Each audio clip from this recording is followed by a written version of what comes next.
I got the garagistic solid mount shifter. Very excited to have it. This right here is going to save me a lot of headache with the whole shifter linkage thing that I've been talking about for like my past few videos and drilling holes and all of those stuff like that, even though I did drill the hole already. But what this does, I separated it.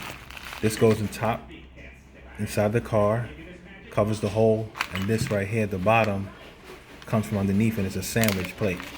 And you secure it with these Allen screws right here. Boom, put that in there and it creates that night tight seal. And then I have the DSSR, which is supposed to get rid of a lot of the slop in the shifter itself. That connects at the bottom here, and that tightens up to the back of the transmission on the shift rod selector, whatever we're gonna call it. And that will alleviate all the other headaches. And then I also read something the other day, or saw a video on YouTube where a guy found out I might not have to do any wiring. I might just be able to double back and trace everything and see where I could use the existing harness to get it to start and everything like that. So that'll be cool. Very happy about this. This is a little damaged, but it is what it is.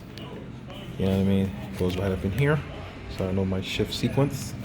But I'm excited. So this weekend, hopefully on Sunday, God willing, I'm gonna go by there and try to get this mounted and do the few small things to get the car ready to be started, and then take it from there. Can't wait.